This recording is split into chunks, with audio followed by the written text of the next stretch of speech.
வணக்கம். இது நம் கதைகள். குடும்பத்திற்குள் நடக்கும் அரசியல் விவாதங்கள். 4 விதமான முரண்பட்ட சித்தாந்தங்களை பிரிச்சு பார்க்கலாம் வாங்க. ஒரு ஞாயிறு காலை வீடே பரபரப்பாக இருந்தது. தேர்தல் நெருங்கிவிட்டதால் அந்த குடும்பத்தின் வரவேற்பு அறையில் விவாதங்கள் அனல் பறந்தன. நிலா அமைதியாக நாளிதழை வாசித்துக் கொண்டிருந்தாள். அவளுடைய மாமனார் பழனிசாமி ஒரு பழைய டைரியை வைத்து கொண்டு கணக்கு போட்டு கொண்டிருந்தார். அவர் பாரம்பரியம் மற்றும் ஜாதி அடையாளங்களுக்கு அதிக முக்கியத்துவம் கொடுப்பவர். நிலா, இந்த முறை நம் சமூகத்தை சேர்ந்த வேட்பாளருக்குத்தான் நம் குடும்ப ஓட்டு விழ வேண்டும், அதுதான் நம் பாரம்பரியம் என்றார் பழனிசாமி. பழனிசாமி நிலாவிடம் தொடர்ந்து பேசினார். நமக்கு தெரிந்தவர் நம் ஜாதிக்காரர் என்று வரும்போதுதான் நமக்கு ஒரு பாதுகாப்பு இருக்கும். கொள்கையாவது கத்திரிக்காயாவது காலம் காலமாக நாம் ஒருவருக்குத்தான் ஆதரவு தருகிறோம் என்று அவர் தனது பிடிவாதத்தை வெளிப்படுத்தினார். நிலா அவரை நிமிர்ந்து பார்த்தாள். மாமா, வேட்பாளர் நம் சமூகத்தை சேர்ந்தவர் என்பது மட்டுமே அவருக்கு தகுதியாகிவிடுமா? அவர் ஊருக்கு என்ன செய்தார் என்று பார்க்க வேண்டாமா என்று மென்மையாக கேட்டாள். அப்போது நிலாவின் மாமியார் பாக்கியா அங்கே வந்தாள். அவள் கையில் ஒரு வண்ணமயமான துண்டு பிரசுரம் இருந்தது. அதெல்லாம் இருக்கட்டும், இந்த தடவை இந்த கட்சிக்கு ஓட்டு போட்டால் ஒவ்வொரு வீட்டுக்கும் மிக்சி கிரைண்டர் தருவதாக சொல்லியிருக்கிறார்கள். அதோடு மாதம் மாதம் உதவித்தொகை வரும். இலவசங்கள் கிடைக்கும் போது அதை ஏன் விட வேண்டும் என்று பாக்கியம் ஆர்வமாக கேட்டாள். நிலா சிறு புன்னகையுடன், அத்தை, அந்த இலவசங்களுக்கான பணம் எங்கிருந்து வருகிறது என்று யோசித்தீர்களா? அது நம் வரிப்பணம் தானே என்றாள். நிலாவின் கணவன் கதிர் அலைபேசியில் யாருடனோ கோபமாக பேசிக் கொண்டிருந்தான். பேசி முடிந்ததும், நிலா நீ மாமாவிடமும் அம்மாவிடமும் விவாதம் செய்யாதே. ஆளுங்கட்சிக்கு எதிராக பேசினால் என் தொழிலை பாதிக்கும். அதிகாரத்தில் இருப்பவர்களை பகைத்து கொள்ள எனக்கு பயமாக இருக்கிறது. நிலா அவன் கண்களை பார்த்து, அதிகாரத்தோடு பயந்தால் மாற்றம் எப்படி வரும் கதிர் என்று கேட்டாள். நிலாவின் நாத்தனார் தேன்மொழி தனது ஸ்மார்ட் போனில் மூழ்கி இருந்தாள். அண்ணி, நீங்கள் ஏன் இவ்வளவு யோசிக்கிறீர்கள்? இதோ பாருங்கள், இந்த வேட்பாளர் எவ்வளவு ஸ்டைலாக இருக்கிறார். சமூக வலைதளங்களில் இவரது வீடியோக்கள் தான் ட்ரெண்டிங்கில் உள்ளன. இன்ஸ்டாகிராமில் இவருக்குத்தான் அதிக ஃபாலோவர்ஸ் இருக்கிறார்கள். அவர்தான் வெற்றி பெறுவார், அவருக்கே ஓட்டு போடலாம் என்று சிரித்து கொண்டே சொன்னாள். குடும்பமே நிலாவை ஒரு பக்கமாக சாய்க்க முயன்றது. பழனிசாமி பாரம்பரியத்தை பேசினார்.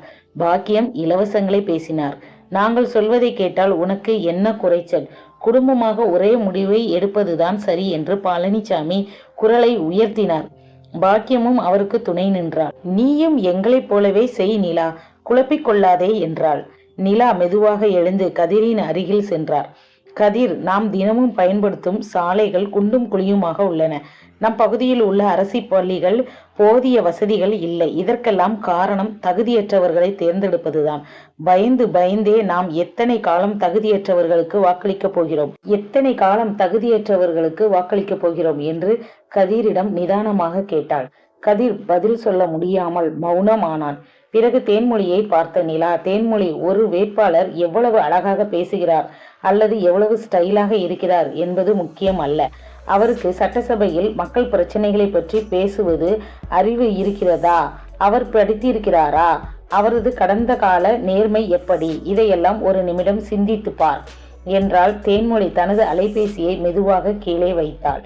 தேர்தல் நாள் வந்தது. நிலா அதிகாலையிலேயே தயாரானாள். அவள் மனதில் எந்த குழப்பமும் இல்லை. குடும்ப உறுப்பினர்கள் அனைவரும் அவள் என்ன செய்ய போகிறாள் என்று அவளுடன் பார்த்தனர். நிலா தனது வாக்காளர் அட்டையை எடுத்து கொண்டாள். வாக்கு என்பது ஒரு உரிமை மட்டுமல்ல, அது ஒரு கடமை. நான் என் அறிவிற்கும் மனசாட்சிக்கும் எது சரி என்று தோன்றுகிறதோ அதையே செய்வேன் என்று உறுதியுடன் சொன்னாள். வாக்குச்சாவடியில் இருந்து நிலா வெளியே வந்தாள். அவள் விரலில் அழியாத மை வைக்கப்பட்டிருந்தது. அவளை பின்தொடர்ந்து வந்த அவளது குடும்பத்தினர் முன்னை விட அதிக சிந்தனையுடன் காணப்பட்டனர். நிலா யாரையும் வற்புறுத்தவில்லை. ஆனால் அவர்கள் ஒவ்வொருவரும் தங்கள் முடிவை பரிசீலனை செய்ய வைத்திருந்தாள்.